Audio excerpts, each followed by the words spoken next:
له وسلوالو طالبانو د امریکا متحده ایالاتونو غوښتنه ډونالد ټرامپ وايي وسلوال طالبان باید د تاوتریخوالو په کچه کې واقعي کموالی راولي.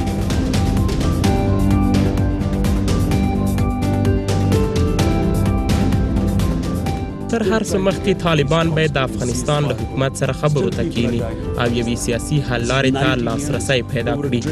ستونزې به وي. د افغانستان د سولې او جګړې د مطالعاتو انسټیټیوټ څېړنه د افغانستان 80% خلک وایي روانه جګړه پوځي حل لار نه لري.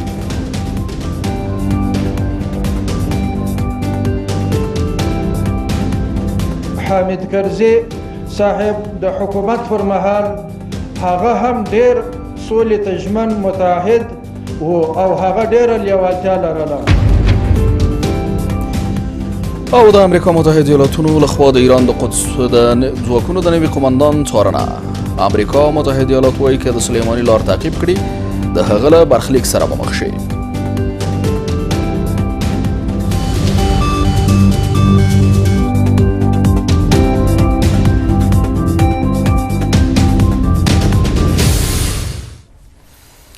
سلام، د شپږو بجو خبري ټولګې ته ښه راغلاست. نن پنجشنبه د 1499 هجري لمریز کال د څلور درېیم او د 2020 میلادي کال د جنورۍ 23مه نیټه ده. د هم پوره خبرونه بیان سید ادریس سادات. د امریکا متحده ایالاتونو ولسمشر له وسلوالو طالبانو په واقعي معنا د جګړې او تاوتریخوالو د کمېدو غوښتنه کوي. سپینې ماڼۍ په یوه اعلامیه کې ویلي چې ولسمشر ټرامپ د چهارشنبې په ورځ له ولسمشر غني سره په مجلس کې ټینګار کړی چې وسلوال طالبان باید په افغانستان کې د تاوتریخوالو جګړې په کچه په واقعي معنا او د پام وړ کموالی راولي او دا کار به با مفهومه مذاکراتو ته زمینه برابره کړي. په ورته وخت کې د پاکستان صدر اعظم عمران خان هم له ډونالد ټرامپ سره تر لیدنې وروسته په یوه مرکه کې وایي په افغانستان کې د سولې ټینګښت پلوی دی ځکه په افغانستان کې ترهګري پاکستان هم ګواښي. د جنگ او تاوتریخوالي کمولو په تړاو د طالبانو تر هوکړې وروسته د امریکا ولسمشر ډونالد ټرامپ په واقعي معنا د تاوتریخوالي کچې د کمیدو غوښتنه کوي. د چهارشنبې په ورځ له ولسمشر غني سره د ټرامپ تر ناستې وروسته سپینې ماڼۍ په یوې اعلامیه کې ویل چې ولسمشر ټرامپ په دې مجلس کې له طالبانو په واقعي معنا د جنگ او تاوتریخوالي د کمولو غوښتنه کړې. په اعلامیه کې راغلي چې دا کار به د سولې با مفهومه مذاکراتو ته زمینه برابره کړي. ټرمپ د طالبانو له لوري د تاوتریخوالي د پام وړ او دوامداره کموالي پر ضرورت ټینګار وکړ چې د افغانستان د راتلونکي لپاره به با مفهومه مذاکراتو ته زمینه برابره کړي. په ورته مهال ټرامپ له ولسمشر غني سره په دې کتنه کې ویلي چې د طالبانو په جګړو او تاوتریخوالي کچه کې باید ښکاره او باور وړ کموالی راشي او دا تعهد موجود وي چې دوی به جګړې پرېږدي او د سولې لار به خپلوي. له دې سره هممهال د پاکستان صدر اعظم عمران خان د امریکا له ولسمشر سره تر ناستې وروسته په یوه مرکه کې وایي چې پاکستان په افغانستان کې د سولې او ثبات د ټینګښت غوښتونکی دی. عمران خان وایي افغانستان کې ځکه سوله ورته مهمه ده چې له یوې خوا غواړي د افغانستان له لارې منځنۍ اسیا سره وصل شي او ترڅنګ یې ترهګرې ډلې له افغانستان څخه پاکستان ته ګواښ پېښ نه کړي. always want to be a partner in peace. موږ اوس په افغانستان کې د سولې او ثبات ته ضرورت لرو. نن تروریزم له افغانستان څخه پاکستان ته راځي. افغانستان کې سوله نه یوازې دا چې د ترهګرۍ د ختمېدو لپاره مهمه ده بلکې تر سولې وروسته پاکستان کولی شي د افغانستان له لارې له منځنۍ اسیا سره وصل شي. د پاکستان صدر اعظم وایي چې هیواد له امریکا سره په ګډه په افغانستان کې د سولې لپاره هڅې کوي او طالبان هڅوي څو د افغانستان له حکومت سره خبرو ته کینی. still finding a solution. تر هر څه مخکې طالبان باید د افغانستان له حکومت سره خبرو ته کینی او یوې سیاسي حل لارې ته لاسرسی پیدا کړي.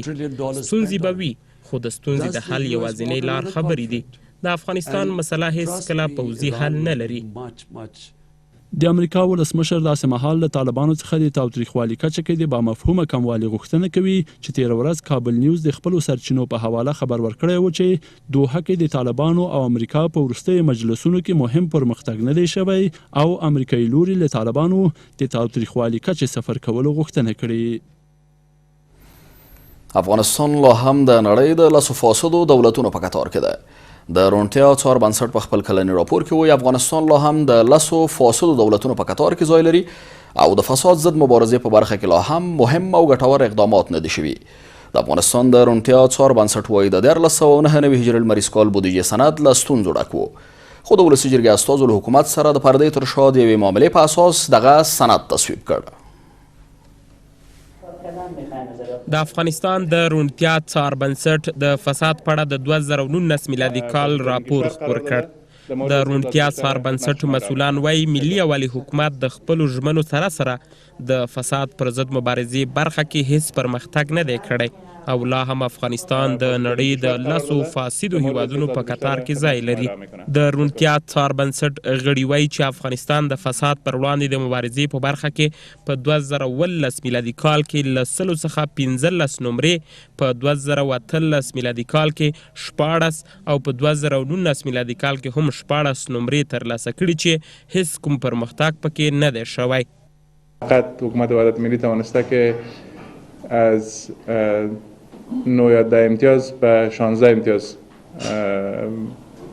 بهتر بسازه وضعیت که یک تغییر چشمگیر نیست و نیازمندی هایی که در قسمت مبارزه با فساد وجود داره به او یک رسیدگی که لازم بود صورت نگرفته. حالی ما از دجمم ده مفسدترین کشور هستیم که از او ترقی نکردیم. امسال ما یک نمبر متاسفانه پایین آمدیم، اما نمبر ما همون نمبر 16 هست، اما از نگاه درجه بندی از 172 به 173 تنزیل کردیم که یک خبر خوش به افغانستان نیست.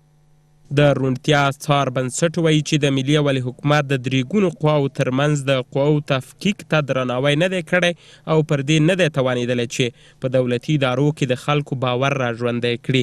دغه بنسټ همداراز وایي چې د 1499 کال بودیجوي سند له ستونزو ډک و، خو وکیلانو له حکومت سره د پردې تر شا د یوې معاملې په اساس دغه سند تصویب کړ. بودجه ملی از طرف پارلمان در حال تصویب شد که تشویش‌های جدی وجود داشت در قسمت بودجه، اما بنابر معامله‌ای که در پشت پرده بین وکلای پارلمان و بین قوه اجرایه صورت گرفت، این بودجه به تصویب رسید که یک بودجه غیر متوازن و بودجه نامتناسب است به وضعیت افغانستان. نوموړی همداراز پر حکومت نیوکه کوي چې په نظام کې دننه او بهر داسې کړۍ شته چې له موقف څخه ناوړه استفاده کوي او یوې مشخصې حلقې هر څه انحصار کړي چې دا کار به فساد لا پیاوړی کړي. گروه کوچک است در داخل حکومت که سوء استفاده میکنه و یا هم در بیرون از حکومت هستند، در سکتور خصوصی حتی هستند و حتی در پارلمان هستند. این یک گروه بسیار کلان نیست، شاید گروه چند صد نفری باشه که با هم دست به هم دادن و سوء استفاده میکنن. افغانستان داسې مهال لا هم د نړۍ 10 فاسدترینو هیوادونو په قطار کې راځي چې په 2013 میلادي کال کې هم په همدې ځای کې و او دا په داسې حال کې ده چې سومالیا، جنوبي سودان او سوریه 3 هغه هیوادونه دي چې تر ټولو فاسد دي. ولسمشر غني د وسلوالو طالبانو پر مشرانو بې اساسه تورونه لګولي دي. وسلوالو طالبانو د اوس ناستې په څنډه کې د ولسمشر غني د چهارشنبې ورځ پر څرګندونه غبرګون ښودلی وایي د ولسمشر غني دغه څرګندونې د هغه په بېخبرۍ بنا وي. ولسمشر غني تېره ورځ په یوه مرکه کې د وسلوالو طالبانو پر مشرانو نیوکه وکړې چې جنګیالي له جګړو ستړي دي، خو مشران یې په دوحه کې 415 مېرمنې لري او په عیش و ښادۍ کې ژوند تېروي. طالبانو په یو اعلامیه کې د دې ډلې د مشرانو په تړاو د ولسمشر غني څرګندونې له وضعیت نه د هغه بېخبري او غیر مسؤلانه وبللې. ولسمشر غني پرون په سویس کې د داووس کانفرانس تر ناستې وروسته په یوه مرکه کې د طالبانو مشران د مخدره موادو په قاچاق تورن کړه. ویل چې طالب جنګیالي له جګړو ستړي دي، خو مشران یې 4 او 15 ښځې لري او په عیش کې ژوند کوي. هغوی چې دوحه کې ناست دي هغه کسان دي چې 4 او 15 ښځې لري او په عیش کې ژوند کوي. هغوی اوس سوداګر شوي، ځینې نورې د مخدره موادو ستر قاچاقبران دي. ضروري ده چې له هغوی وپوښتل شي چې له ټولنې سره دي که پر ضد دي. خو وسلوالو طالبانو د خپل مشرانو په تړاو د ولسمشر غني پر دغو څرګندونو توند غبرګون ښودلی. د طالبانو ویان د ولسمشر غني دا څرګندونې نامسؤلانه، غیر حقیقي او له وضعیت نه د هغه بېخبري بولي. د اشرف غني پرونی خبرې د هغه په بې مسؤلیتۍ او بې خبرۍ بنا وي. غني د طالبانو د سیاسي دفتر په مسؤلینو له حقیقت لري اتهامونه وارد کړل. زموږ سیاسي او پوځي مبارزه به تر هغې جاري وي چې بهرني ځواکونه ووځي. ولسمشر غني د طالبانو په اړه د دغو څرګندونو سربیره پر یو شمېر افغان سیاستوالو هم د سولې برخه کې د پلان نه درلودو له امله نیوکې کړي، خو پخپله پر نوموړي یو حکومت دا تور دی چې په لوی لاس د سولې د روانو فرصتونو د ضایع کولو په لټه کې دی. په همدې حال کې بیا وسلوال طالبان وایي جګړه هغه وخت پای ته رسیږي چې امریکایان له افغانستانه بهر شي. د وسلوالو طالبانو د قطر دفتر مشر ملا عبدالغني برادر له یوې امریکایي تلویزیوني شبکې PBS سره په مرکه کې ویلي چې په افغانستان کې جګړه هغه مهال پای ته رسیدای شي چې امریکایان له دې هېواده ووځي. ملا برادر وایي داعش ډله یوه فتنه ده چې په عراق او سوریه کې پیدا شوې، خو په افغانستان کې دوام نشي کولی. نوموړي په دې مرکه کې ویلي وسلوال طالبان د ښځو حقونو ته د اسلامي شریعت په رڼا کې ارزښت قایل دي. د طالبانو د قطر سیاسي دفتر او مذاکراتي پلاوي مشر ملا عبدالغني برادر له امریکایي تلویزیوني شبکې PBS سره په مرکه کې د افغانستان جګړې ختمېدل له دې هېواد څخه د امریکایانو وتلو پورې مربوط بللي دي. ملا عبدالغني برادر وایي جنگ هغه وخت ختمېدلی شي چې امریکا له افغانستان څخه ووځي. په خبره یې امریکا په دې هېواد کې بدبختي او دربدري جوړه کړې ده. جنگ هغه وخت ختمېدلی شي کله چې امریکا د افغانستان څخه ووځي. افغانستان کې چې کومه د بدبختي دغه دربدري جوړه کړې ده دا امریکا جوړه کړې ده. که افغانان په خپل مابین کې وایي سیده څه به وایي، خو دا رقم نه پیښېدله لکه نن ورځ چې 18 کاله یې وخت واخیستی. دونه دربدري نه راتلله، نه دونه د انسانانو ژوند دښکېدی بربادېدی. ملا برادر ویلي چې متحده ایالاتو ډیره ستره تېروتنه وکړه چې د اسامه بن لادن په پلمۍ په افغانستان جنگ تحمیل کړ، او تر هغه چې امریکایان جګړې ته دوام ورکوي دوی مجبور دي چې پر وړاندې وجنګېږي. امریکایان په دې کې ډېره ګټه سهوه کړې ده چې افغانستان ته راغله او دغه جنګ یې پر افغانستان باندې تحمیل کړي، ځکه د دوی یو سړی دغه مطلب چې هغه اسامه و، خو هغه اسامه هغه دی هغه رقم سو. دوی هنوز په افغانستان کې مثلا دا وکړله چې دغه ته دوام ورکړي خپل جنگ ته. نو موږ خو خپل ملک دی، موږ مجبور یو تر هغه وخته پورې به د امریکایانو دفاع کوو تر څو چې ژوندي. د طالبانو د مذاکراتي پلاوي مشر داعش په عراق او سوریه کې پیدا شوې فتنه ګڼي، خو په خبره یې چې په افغانستان کې دوام نشي کولی او دوی یاده ډله له ماتې سره مخ کړې ده. دا یو فتنه ده چې په افغانستان کې پیدا شوې ده او په نورو ساحو کې هم پیدا شوې ده، لکه سوریه او په نورو په عراق او په نورو ځایو. په افغانستان کې الحمدلله دوام نه وکړي نه کولی شي. دا اوس فلحال د طالبانو هغه اندازه قدرت دی چې د داعش بالکل د نیسته سره د کړي دي برابر کړي دي. د طالبانو د قطر سیاسي دفتر مشر ټینګار کوي چې دوی د ښځو حقونو ورکړې ته د اسلامي شریعت په رڼا کې قایل دي. زنانو حقوق ته چې الله تعالی ورکړي موږ بالکل ورته قایل، بالکل په هغه وخت کې هغه کوم اسلامي قانون و اصول کې چې دا کومه ګزاره او زندګي کې بالکل اجازه ورکوو. له افغانستان څخه د امریکایانو وتلو باندې د طالبانو د مذاکراتي پلاوي مشر په داسې حال کې ټینګار کوي چې د دې ډلې او متحده ایالاتو ترمنځ د سولې توافق لاسلیک نیټې او ځای باندې مذاکرات دوام لري. چین د افغانستان لپاره خپل ځانګړی استازی وټاکه. د چین د بهرنیو چارو وزارت ویاند وایي لیوژیان د افغانستان لپاره د دې هېواد د ځانګړي استازي په توګه ټاکل شوی دی. نوموړي تر دې وړاندې په افغانستان، مالیزیا، پاکستان او یو شمېر نورو هېوادونو کې د سفیر په توګه دندې ترسره کړې دي. د یاد هېواد د بهرنیو چارو وزارت ویاند زیاتوي چې لیوژیان به د افغان سولې په برخه کې هم اغېزناک ثابت شي.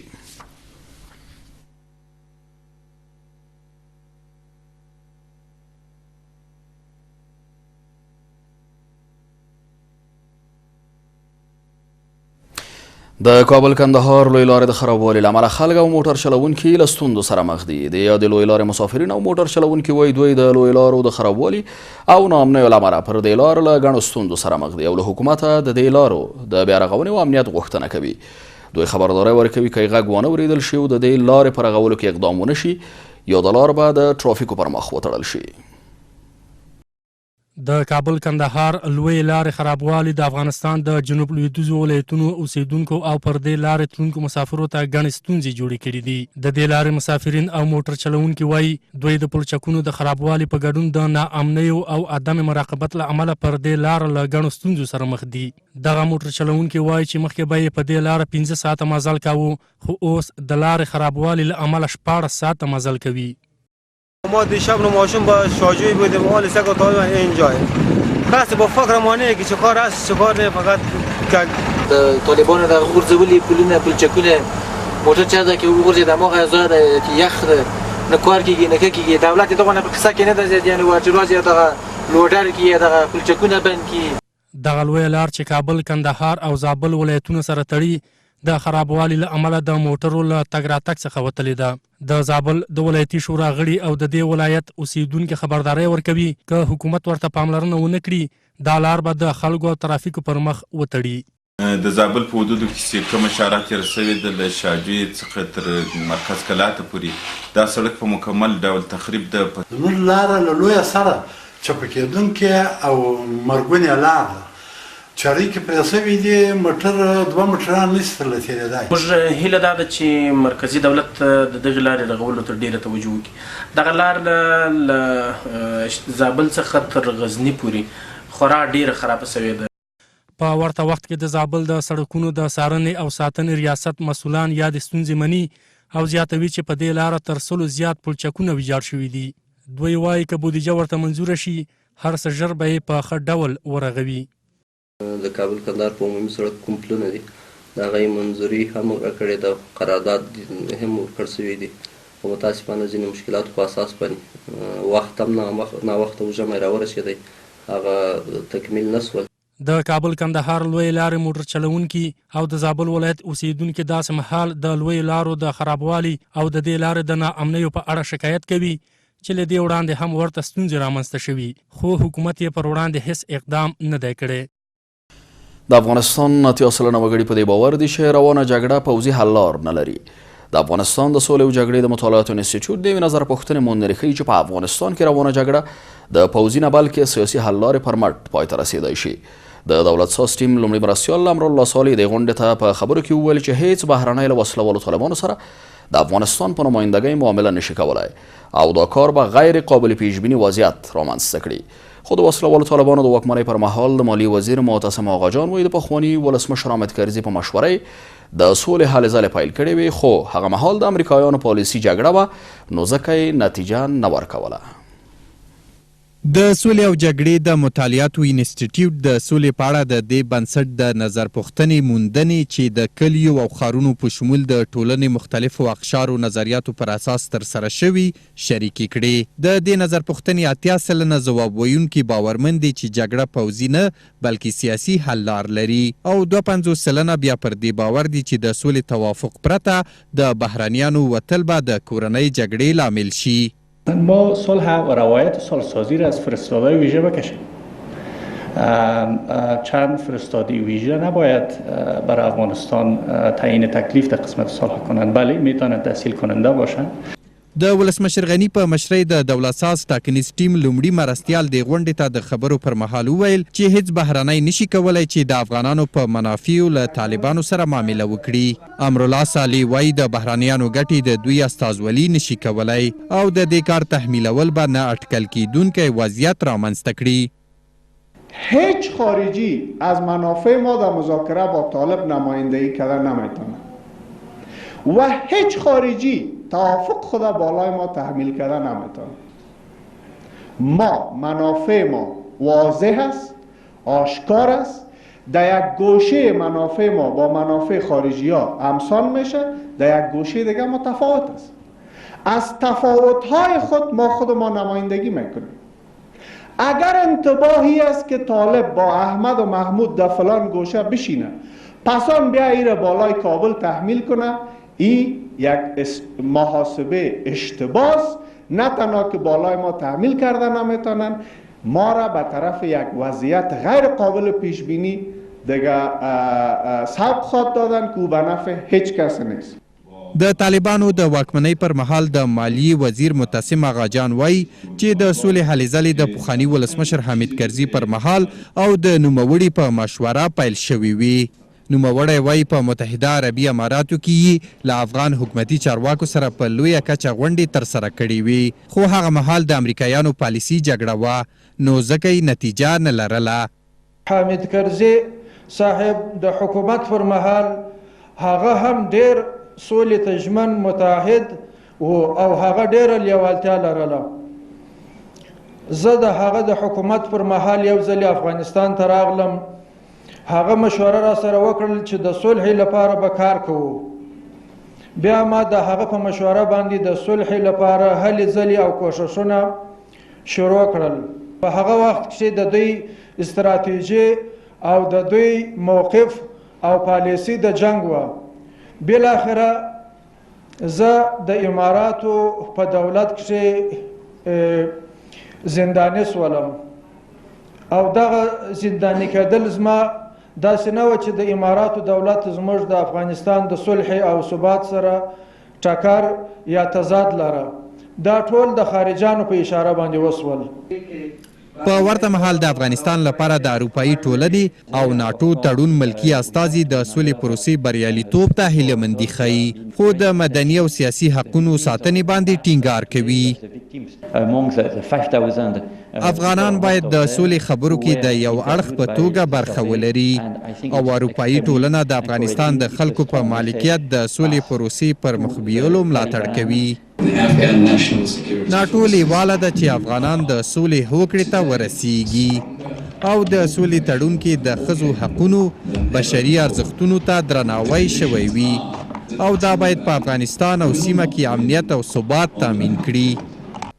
د سولې او جګړې د مطالعاتو انسټیټیوټ نظر پوښتنې موندنې ښیي چې 40% افغانان له افغانستان څخه د بهرنیو ځواکونو وتلو پلوي دي او 21% نور بیا وایي چې بهرني ځواکونه دې په تجریدي توګه له افغانستان څخه ووځي. بهرني خبرونه تر لږ ځنډ وروسته وړاندې کیږي.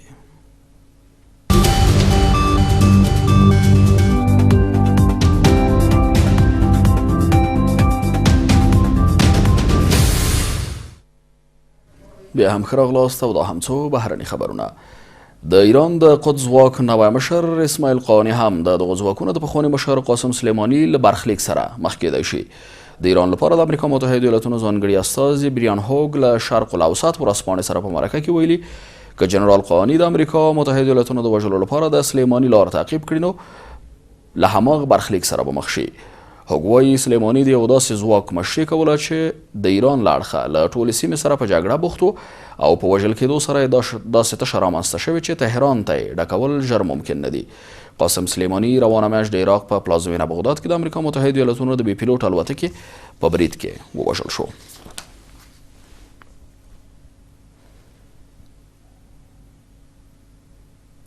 د ترکیې بهرنی چارو وزیر مولود چاوشوغلو یو وار بیا له روسیې څخه د 400 دفاعي سیستمونو د پیرلو د توافق ملاتړ وکړ. هغه ویلي دغه دفاعي توغندي د ناټو له پوځي ټکنالوژۍ سره اړخ لګوي او باید له F-15 جنګي جټونو سره تناقض وڅېړل شي. د ترکیې بهرنی چارو وزیر وایي د روسیې دغه دفاعي توغندي د ناټو سیستم او ملګرو ملتونو ته ګواښ نه پیښوي. هغه دا څرګندونه داسې مهال وکړي چې امریکا متحده ایالاتونو د دغو دفاعي توغندیو د پیرلو له کبله پر انقرې بندیزونه لګولي دي.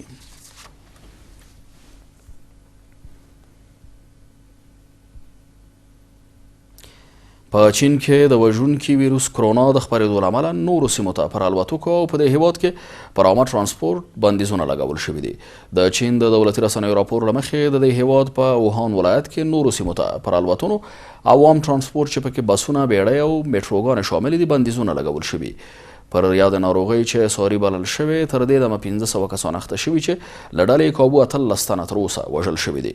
په همدې حال کې د روغتیا نړیوال سازمان هم اندېښنه څرګنده کړې داسې ویره شته چې یاده ناروغي په نړیواله کچه خپره شي. او د امریکا متحده ایالاتونو ډیموکراتو سناټورانو له جمهوري پالو غوښتي چې د ولسمشر ډانلډ ټرمپ په استیضا کې د همکارۍ له لارې د ډیموکراسۍ په ساتنه کې ورسره مرسته وکړي. ادم شیف چې په سنا کې د ټرمپ د استیضا د محاکمې لپاره د کانګرس لخوا د ټاکل شوي پلاوي مشري کوي له جمهوري پالو سناټورانو وغوښتل چې د سیاست په اړه بدبین ونه اوسي او د دې پر ځای د امریکا متحده ایالاتونو د مؤسس چې استیضا ته یې زمینه برابره کړې درناوی وکړي. سنا جرګې له سې شنبې راهیسې د ټرمپ د محاکمې بهیر پیل کړی دی.